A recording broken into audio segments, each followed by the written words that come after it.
Секта саентологии – одно из самых необычных, опасных и странных международных движений. Она возникла в середине 20 века и была создана американским писателем Рональдом Хаббардом. По внутреннему строению является одновременно и сектой, и психокультом.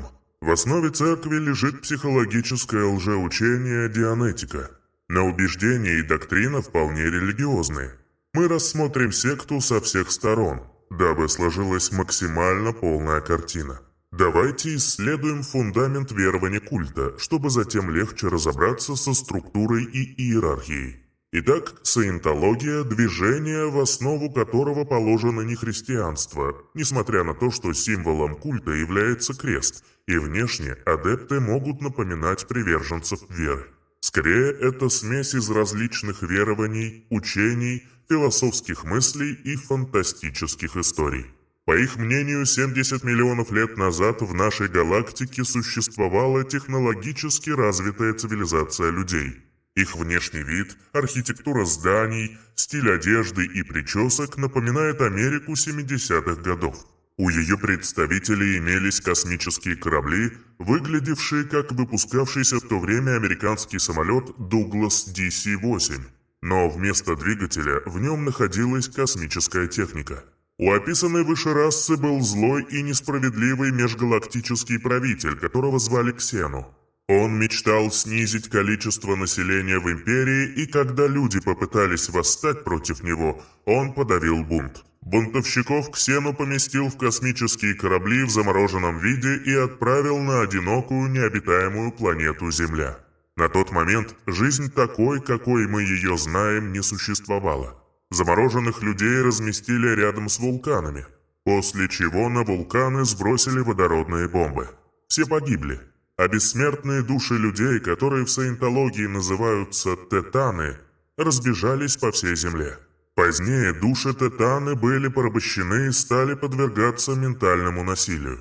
Им демонстрировались фильмы со сценами насилия, распятием, пытками. Поэтому души хранят в себе такие воспоминания, несмотря на то, что с ними ничего ужасного на самом деле не происходило. Каждый раз, когда на Земле рождается ребенок, то в тело вселяется один или несколько тетанов, которые становятся его душой. Саентологи считают, что именно это и является причиной наших неврозов, психологических травм, комплексов. В учении их называют инграммами. Теперь мы вплотную приблизились к идейной части секты. Саентология с помощью чудодейственных методов позволяет вам усовершенствовать своего тетана таким образом, чтобы избавить его от инграмм и вернуть изначально чистое состояние души. В саентологии такое состояние называется клиром, и к нему стремятся все адепты течения.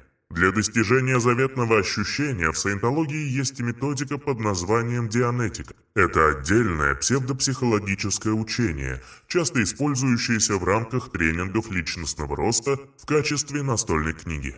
Самое время вспомнить о том, что создатель необычной теории и целой системы верований простой человек – Рональд Хаббард. Он изо всех сил старался придать культу образ научности, доказательности, сделать его логичным. Учитывая, что Рональд никогда серьезно не занимался ни наукой, ни психологией, ни медициной, а работал по профессии писателем-фантастом, он справился со своей задачей блестяще. Писателем он был до того, как стал основателем новой религии. В молодости Хаббард служил на военном судне и, судя по рапортам его начальников, ничем особо не выделялся. Но, согласно их словам, имел психологические проблемы и был слишком самовлюблен. Несмотря ни на что, он дослужился до офицерского звания и командовал небольшим боевым катером во время Второй мировой войны. Однажды он истратил все боевые заряды своего военного катера, атаковав 2 немецкие подлодки. Но потом оказалось, что это было плывущее по морю бревно. Через какое-то время он приказал запустить ракеты на маленький мексиканский остров, решив, что там находятся враги, хотя Мексика была союзником США. После возмутительного случая его сняли с должности командира корабля. Позднее, став лидером секты, он рассказывал своим последователям о том, что был героем войны, участвовал во многих битвах, побывал чуть ли не во всех странах мира, встречался с мировыми лидерами. В его повествовании упоминалось о смертельной ране и долгом пребывании в открытом море на плоту под палящими лучами солнца. Тогда он временно ослеп, однако исцелил себя с помощью принципов саентологии и поэтому выжил. Вся его служба в армии хорошо задокументирована, и оказалось, что ничего из этого не являлось правдой. Служил он в военном флоте, но никогда не покидал территориальных вод США. Саентологи заявили, что документы, подтверждающие героизм Хаббарда в войне, уничтожены и скрыты агентами ФБР, чтобы дискредитировать его и утаить важные факты о работе над очень секретными делами. После войны Хаббард увлекся оккультизмом, изучением религии и психологии. По его словам, он даже являлся членом секты, практиковавшей ритуальные совокупления на специальном алтаре для того, чтобы зачать Антихриста и привести его в наш мир. Потом он женился на одной из участниц данной секты. Рональд Хаббард начал писать книги в жанре научной фантастики. То были времена Великой депрессии. Чтобы получать за свой труд хоть что-то, он должен был писать в большом количестве. Его жена в своих интервью говорила, что Хаббард печатал так много и быстро, что ему приходилось вытирать пот с клавиш печатной машинки. Рональд занесен в Книгу рекордов Гиннесса как автор самого большого количества книг. Он написал 1084 книги. Для сравнения, Дарья Донцова написала и издала 253 книги, а Стивен Кинг – 267, учитывая сценарии и пьесы. Больших денег писательская деятельность не приносила. Своей жене он как-то раз сказал, что для того, чтобы зарабатывать по-настоящему, нужно создать религию, чем он и занялся. Хаббард приступил к книге «Дианетика. Новая наука психического здоровья». Он собирался создать некое учение, новую систему знаний для лечения психических проблем людей, реально считая свою систему научной. Однако ученое сообщество после выхода книги признало дианетику лженаукой, представляющей из себя смесь психоанализа, восточных религий и фантастики. Напомним, что у Хаббарда не было ни психологического, ни медицинского образования. Он, естественно, не мог просто так взять и создать новую научную ветвь. Главная идея книги такова. Человеческий разум разделен на две части – аналитический и реактивный ум.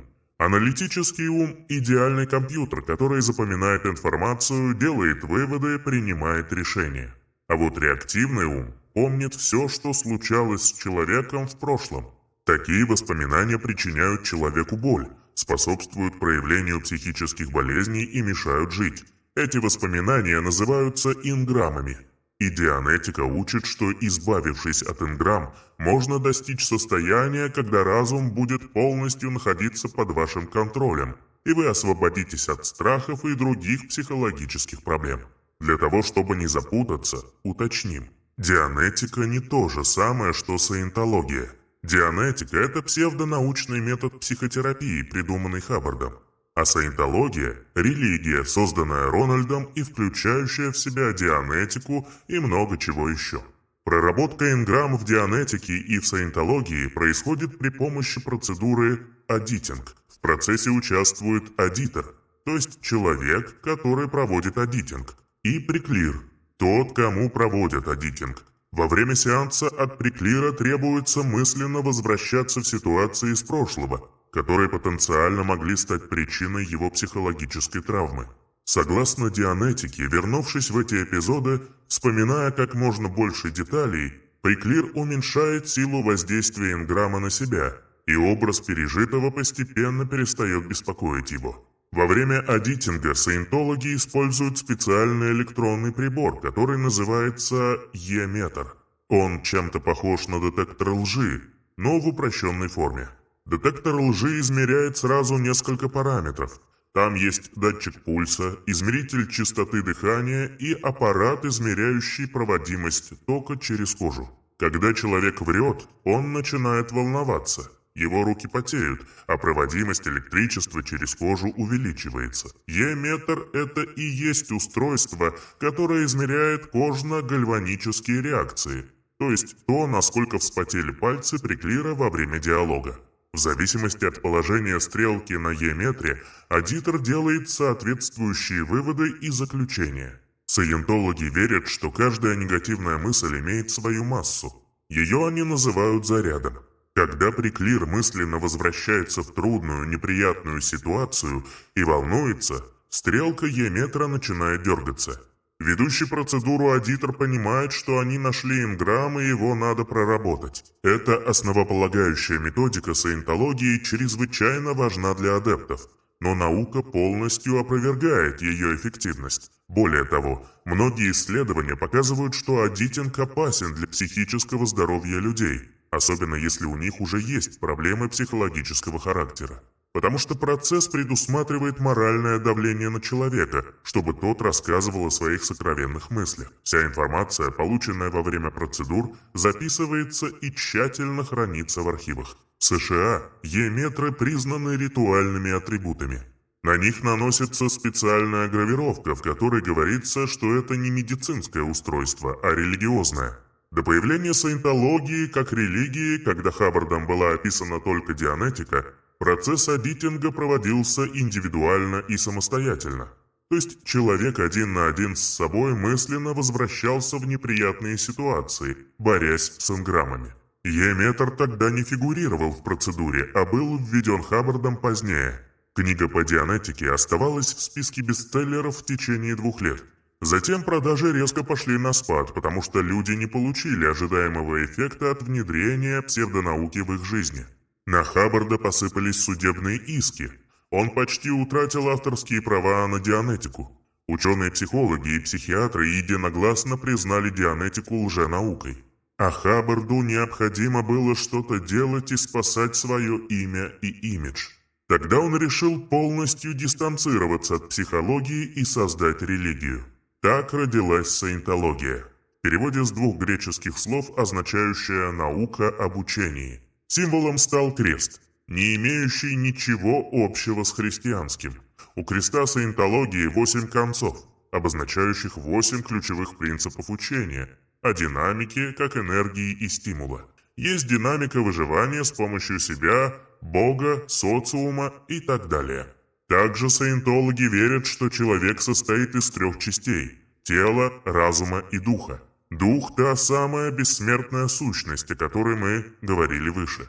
Интересно, что изначально Хаббард отрицал наличие реинкарнации. Но после многочисленных обращений адептов о воспоминаниях из прошлой жизни, он изменил свое мнение и добавил в доктрину учения данный пункт. Он очень гордился этим шагом, говоря о том, что современные религии не допускают каких-либо изменений, а саентология гибкая и готова обновляться как наука. Хаббард описал схему духовного развития саентологов, различную для аудиторов и простых адептов. В ней десятки уровней с многочисленными подуровнями и нескончаемыми условиями для достижения. Для того, чтобы двигаться по заявленным уровням, нужно покупать и проходить курсы и процедуру аудитинга. Чем выше по значимости, тем выше стоимость. На самые первые курсы можно приходить бесплатно. При этом никто не говорит, что занятия имеют какое-то отношение к секте саентологии. Они позиционируются как курсы личностного роста, включающие в себя тесты на оценку качеств темперамента, тренинги саморазвития и самосовершенствования. Затем пришедших на семинары начинают постепенно вводить в саентологическое учение. Пытаются узнать все о ваших проблемах, предлагают решения. Так незаметно для себя люди становятся адептами и утопают в многочисленных чеках на оплату курсов. На 2021 год для прохождения всего пакета простых тренингов вам понадобилось бы около $1 миллиона. В самом начале мы говорили с вами о том, что важную роль в учении о саентологии занимает космический правитель Ксену, который сбросил на Землю водородные бомбы. Вас могут одолеть сомнения, ведь каждый самый сокрушенный и отчаявшийся участник обучения может покрутить пальцем у виска, если ему начнут рассказывать об инопланетном захватчике. Как же саентологи убеждают новичков в своей идее? Все просто. Они ничего не рассказывают. Информация только для посвященных и верных адептов. Тайное знание, доступное только высочайшему уровню, оперирующий Тетан-3. ОТ. Когда люди достигают великой ступени, они уже не способны критически оценивать полученную информацию. А что делать с тем, что истории можно найти на просторах интернета в открытом доступе? В американских мультиках даже есть отдельные серии про Ксену. Это часть популярной культуры. На вопросы о Ксену на ранних этапах участия в учении вам ответят: выдумки все, никогда о таком не слышали. Все придумали завистники, чтобы очернять и высмеивать великую саентологию. Когда уровень ОТ-3 только появился, а распространение в культуре знания еще не получило, Хаббард строго велел никому не показывать эти материалы из-за неготовности. Если бы кто-то сделал это раньше, то непременно сошел с ума, заболел и умер. Для верных адептов такое слишком большой риск. Все с трудом достигнутые достижения пошли бы прахом. Во время прокачки навыков по адитингу адепты проходили несколько уровней подготовки. Один из них состоял в том, чтобы внимательно сидеть напротив приклира 2 часа, не отрываясь, не двигаясь и просто быть. Однажды Хаббарду пришло в голову ужесточить отбор, и он прописал в правилах, что в течение этих 2 часов нельзя моргать. По словам людей, которые позже выходили из сект, это привело к ощущению трансовых состояний. Адепты проводили за тренировками по 12 часов в сутки. Для тех, кто моргал, отсчет начинался заново. Многие описывают ощущение потери времени и чувство утраты связи с телом. Затем Хаббард понял, что упускает много прибыли, так как люди не могут продвинуться дальше первого этапа обучения. Правила отменили. В середине 60-х годов у Хаббарда были уже десятки тысяч последователей.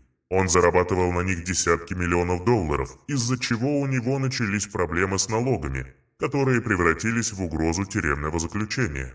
Он нашел для себя выход. Купил 3 старых огромных пассажирских корабля и основал организацию Sea Org – морская организация. Он задумал ее как высший орган управления церковью саентологии, куда будут входить самые надежные представители. Им предстояло служить непосредственно под его началом, а он будет капитаном флота из 3 кораблей, постоянно находящихся в плавании. Таким образом, никакие американские налоговые органы их не достанут. Чтобы попасть в этот элитный круг, адепты церкви должны подписать контракт на $1 миллиард лет. Подразумевалось, что и в следующих жизнях член организации вернется в команду саентологического корабля для служения снова и снова. Хаббард вместе со своими последователями пробыл в море на корабле Аполло несколько лет. Там он жил со своей женой Мэри Сью и 4 детьми. За это время он придумал новый уровень посвящения в саентологи, а также исследовал древнюю цивилизацию. Со временем все больше и больше стран запрещали кораблю саентологов заходить в свои порты. В итоге Хаббард решил вернуться в США. Сошел на берег и сразу скрылся, для того, чтобы налоговая служба не могла найти его. Он прожил, скрываясь от нее, до конца своей жизни. Вернемся к морской организации. Она существует и продолжает работу до сих пор. В море они больше не ходят. Всю свою деятельность ведут на берегу, но члены экипажа носят морскую военную форму. Обращаются друг к другу «сэр», даже если представительница женского пола. У них строгая морская дисциплина. Они трудятся на благо церкви по 12 часов в сутки и ничего за это не получают. Стать представителем МО можно с 21 года. Сотрудники имеют право вступать в брак, но не имеют права деторождения. Если они захотят прибавления семейства, то их исключат из сообщества. Если у них уже есть дети, то их отдают в специальный саентологический кадетский корпус, своего рода дома-интернаты для детей-саентологов. Члены МО могут проходить обучающие курсы бесплатно. Если мы вспомним, что люди на тренинге тратят сотни тысяч долларов, то обнаружим, что это вполне выгодно. Все члены морской организации – представители саентологической элиты. У объединения есть свой большой корабль, который называется Freewinds – свободные ветра. Он не ходит в плавание и все время стоит на приколе в порту острова Кюрасао в Карибском море.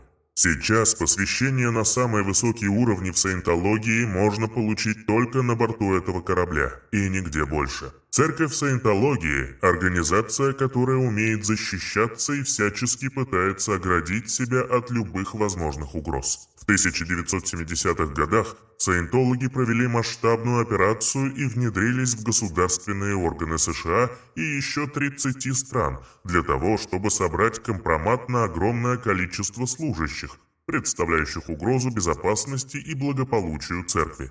Закончилась история арестом десятков адептов за шпионаж и незаконный сбор информации. Однако это помогло сектантам заткнуть рты своим критикам и недоброжелателям в структурах власти.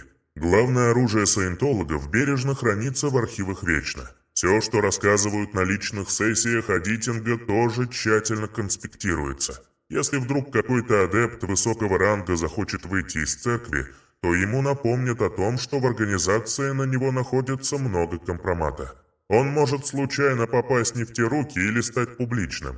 Поэтому многие не покидают церковь, опасаясь подобного исхода. Саентологи в США обхитрили налоговую службу. И там, и во многих других странах религиозные организации не платят налоги. В 1980 году Федеральная налоговая служба хотела отнять у саентологов этот статус, так как выяснилось, что основной бюджет секты тратится не на общественно значимые проекты, а на личные нужды и обогащение лидеров церкви.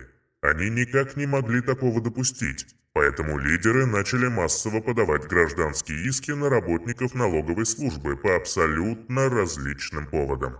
Десятки тысяч обращений нуждались в обработке и ответах, что требовало от чиновников огромного количества денег и времени. Федеральная налоговая служба сдалась под таким мощным натиском и оставила церкви безналоговый статус. Саентологи отпраздновали события масштабной вечеринкой. В церкви саентологии есть важные и ценные кадры.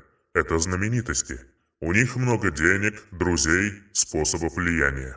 Такие адепты становятся почетными, очень быстро достигая верхних уровней схемы духовного развития.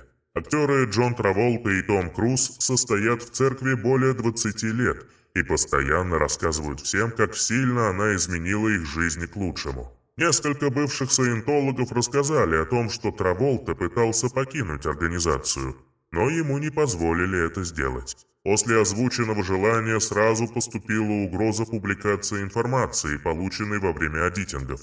Факты могли раз и навсегда разрушить карьеру актера, поэтому покинуть организацию он не смог. Том Круз является близким другом нынешнего лидера саентологов Дэвида Мицкевича, председателя правления Центра религиозных технологий. Опять же, бывшие саентологи рассказывают, что Том является очень важной фигурой в церкви.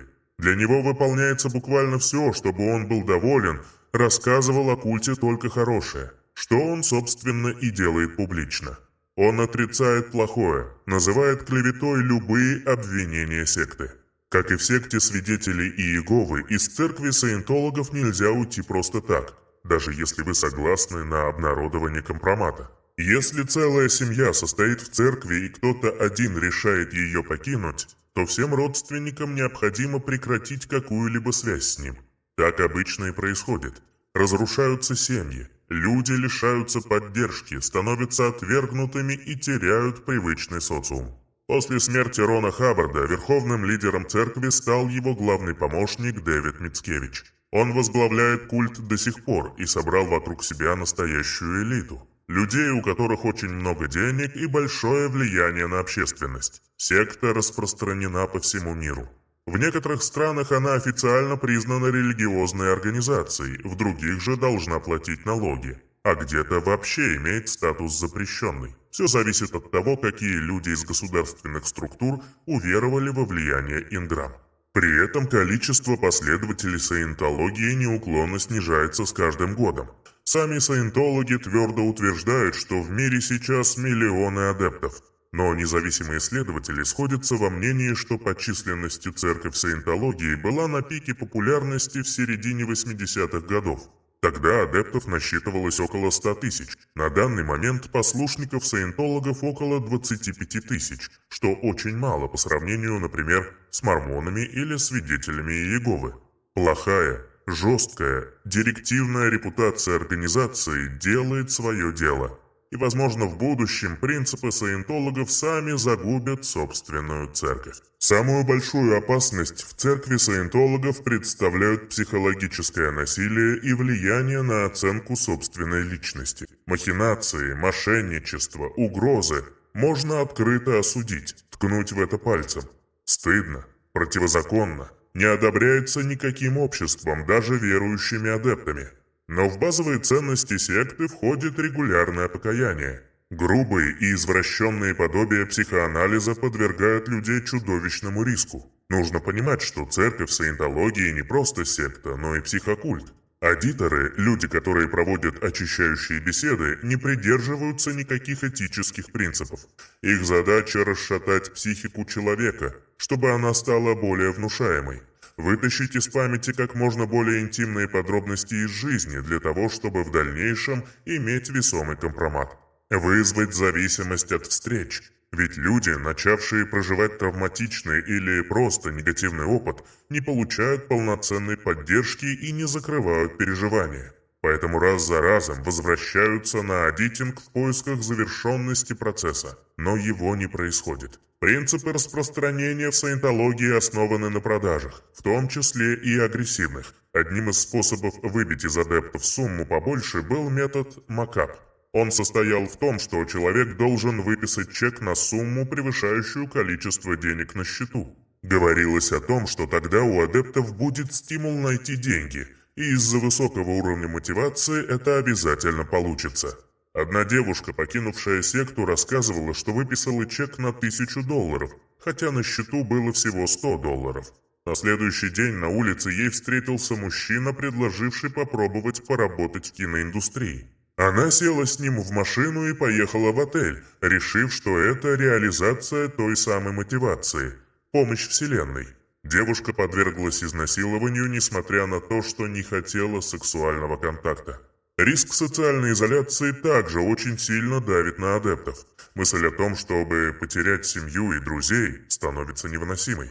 Поэтому даже при большом желании уйти и отсутствии страха перед обнародованием компромата, людей в секте держат страх одиночества и отверженности. Иерархическая структура и система продвижения внутри церкви создает иллюзию личностного роста и развития. Платное соревнование так сильно захватывает, что люди начинают видеть процесс перехода с уровня на уровень смыслом своей жизни. От достигнутых позиций сложно отказаться, а осознать тот факт, что огромное количество денег было потрачено впустую, для любого человека невероятно трудно. Следующий принцип продаж и введения новых адептов – направляющая форма.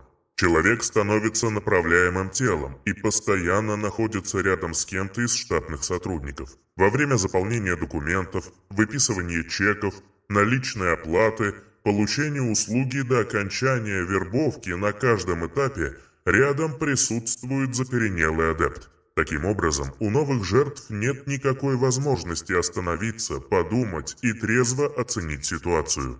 Идея церкви саентологов была создана и воплощена Хавардом как успешный процветающий бизнес. Обманным путем из людей выкачивались огромные деньги.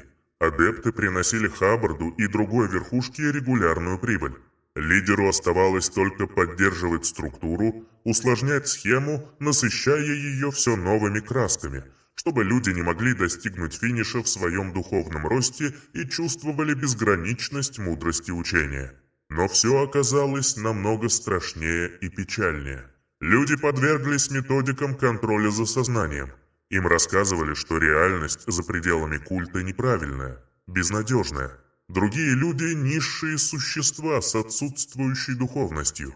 Ими управляет реактивный ум. Они проживают свою жизнь в бессознательном состоянии. Постепенно формировалось недоверие к внешнему миру, отношение высокомерное, снисходительное. Воспитание внутренней гордости и ощущение безусловной правоты. В действительности люди, проводящие или проходящие процедуру адитинга, погружались в транс и не могли трезво оценить происходящее с ними. Все являлись жертвами выстроенной гипнотической системы. Выходя из секты, люди еще многие годы проживали под гнетом изученных правил. Простудился – это наказание за неверие. Что-то пошло не так в карьере – это за предательство. Чувствуешь беспокойство? потому что давно не проходил процедуру аудитинга. Секта настолько сильно меняла сознание и причинно-следственные связи логического мышления, что никак по-другому жертвы больше не воспринимали происходящие с ними события. Саентология – культ, преуспевший в управлении сознанием. Как и многие секты, их работа строится на принципах гипноза и введения людей в транс. Но это успешный и богатый бизнес, способный откупиться от всех своих недоброжелателей. Имея компромат на огромное количество людей, для урегулирования проблем им часто вообще становятся не нужны деньги. Секте придет конец тогда, когда все вышедшие из нее участники начнут активно говорить о происходящих внутри событиях, а нестабильная идеология и правила отвратят от себя еще недостаточно уверовавших жертв.